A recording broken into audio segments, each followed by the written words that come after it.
Toi, tu as commencé à communiquer sur ton travail par les réseaux sociaux. Tu as maintenant combien 80 000 followers sur TikTok? Ouais, par là. C'est ce qui est incroyable. Ouais. Ouais, alors non, c'est complètement malade, ouais. Comment Ça, c'est euh, malade.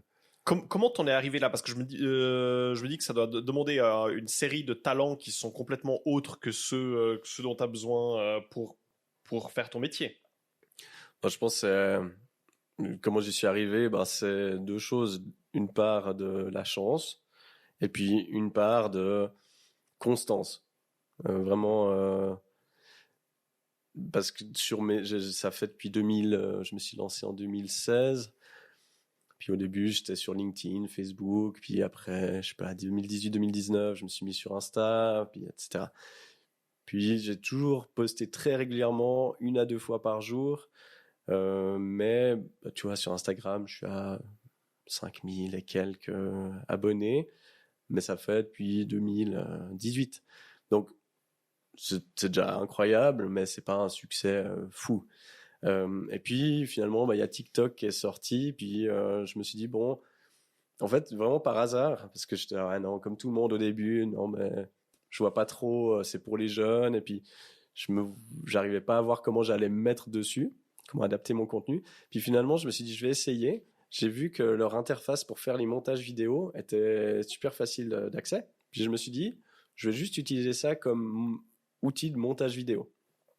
Et puis j'étais obligé de poster finalement la vidéo sur le réseau pour pouvoir la télécharger puis la mettre sur Instagram. Et puis en fait j'ai testé une première vidéo complètement dégueulasse avec 8 filtres. Je la poste, enfin c'était vraiment pas du tout abouti. Et je vois qu'elle fait 100 000 vues. J'étais là, ah tiens, ah, c'est marrant. Alors bon, je crois que TikTok fait exprès dans tes premières vidéos de te les booster pour que tu te dises.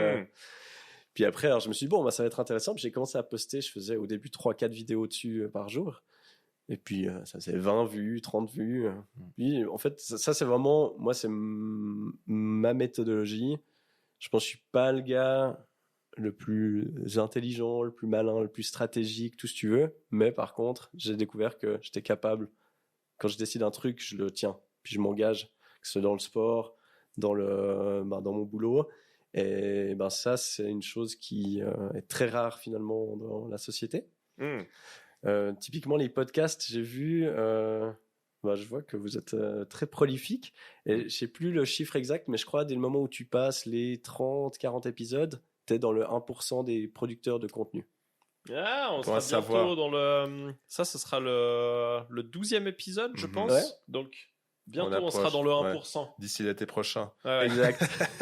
C'est là qu'on verra un point d'inflexion. Exactement. En fait, au niveau de l'expansion de notre audience. Et on changera complètement nos cercles sociaux, d'ailleurs, parce qu'on ne veut pas traîner Bien avec des gens entendu. normaux une fois qu'on sera dans Ah le bah, 1%. une fois que t'es dans le 1%, Ouais. voilà. On traînera que avec des influenceurs comme toi. Exactement. Mais ouais, du coup, en fait, j'ai continué simplement à mettre, et puis tout d'un coup, t'as 1000 abonnés, puis j'étais, ah, cool.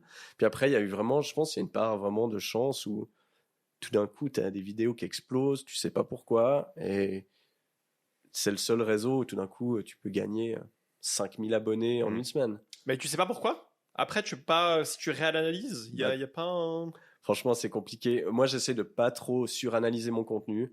Déjà parce que j'ai pas que ça à faire. Donc, je le fais entre mes consultes. Donc, j'ai pas le temps de le suranalyser. Aussi parce que je suis un peu flemmard à ce niveau-là. Ouais. Et puis, surtout quand tu essaies de l'analyser, tu vois ta vidéo, tu essaies de refaire la même. Puis, ça marche jamais. Ouais. Puis après, alors c'est le côté rageant. C'est que maintenant, je filme mon podcast. Puis après, je fais des clips avec ça. Donc, c'est des clips qui ont plus de valeur en termes de contenu, mais elles font 1000 vues.